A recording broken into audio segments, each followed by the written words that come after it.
Now, from your from your vantage point, were you able to see the building that the building where the shooter? We know where the shooter was. I don't know if you saw him. I mean, did you see the shooter before? I wouldn't think you would have. No. But, okay. No. But could you see that building from where you were sitting? I don't think so. Okay. I'd have to go back and look. I mean, I'm again super familiar with the area.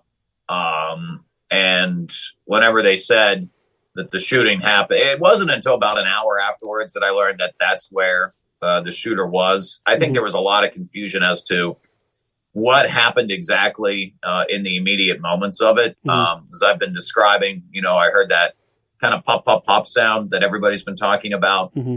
And then it took me a couple seconds to realize that this was actually some sort of active, what I felt like shooting event. But even then, I wasn't 100% sure that it was shots fired. So it was just a lot of confusion and chaos in the moment. Yeah. And that specific building, again, very familiar with it. It's been around Butler since I've been alive. It's been abutting the farm show grounds forever. And it wasn't, in my opinion, very visible from that area, but obviously it played an integral role. Right. And kind of going on that building and the shooter himself, I've seen several reports that the shooter was being chased by police, or at least the police knew of this guy beforehand.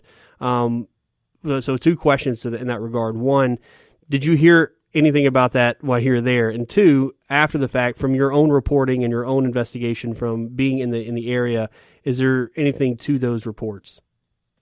So, first of all, no. Okay. There was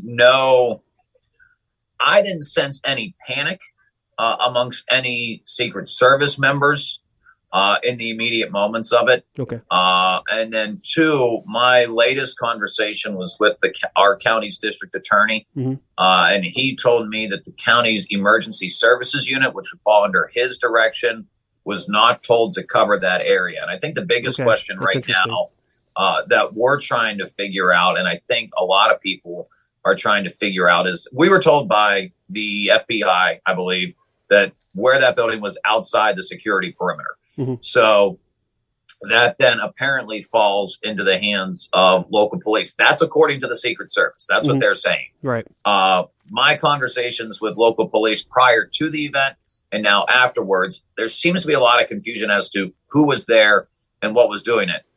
There's a neighboring county that we have called Beaver County. Mm-hmm. The reporting I've heard this morning from a partner of ours at a television station in Pittsburgh was that they were actually inside that building at the time. I would say there seems to be now a number of reports confirming, and some video evidence too, that police were aware this happened. Our local sheriff said there was actually an officer that went up and tried to climb onto the roof, and the shooter then turned and pointed the rifle at that officer, who then, because his hands were climbing onto the roof, let go. He was in a vulnerable position. There's reports too, as well, that the officers called this into the Secret Service. So I think there's a lot of questions, and I think the big thing right now was, one, who was in charge of overseeing that area, and then two, who actually was responsible for getting there and who was in that area as well. So I think there's just a lot of ongoing questions as to what exactly is happening and who had that responsibility to be in that location and had that responsibility to oversee that area. Yeah, because, I mean, obviously there's a lot of scrutiny right now on the Secret Service, and from what you're telling me, it seems like there seemed to be some kind of, at the very least, some kind of miscommunication between the Secret Service and local police. Is that kind of looks like the problem to you? I'm not going as far as saying miscommunication right now, but what I am saying is that I haven't heard who had that area. Okay. And I think it's odd at this point now that not one particular local law enforcement agency has claimed stake to that. And that our district attorney is saying, and he told me that, this feels like this should be the Secret Service's job. is to make sure that all those areas. And I was questioning agree. that prior to the event. The farm show grounds, there's a lot of homes. There's a church nearby. Like, there's a lot of areas where people are expressing concern to us, like, okay, not from a shooter security standpoint, but just from hey, there's going to be a lot of people around, and we're in a residential neighborhood. I've told this to other reporters too. We used to sneak into the farm show grounds as kids. Like, you tried to get over the fence, and we did it. So like as you do that as a 13-year-old, I think there was just a lot of okay, there's a lot of areas to get this as an access point. How's it going to be covered?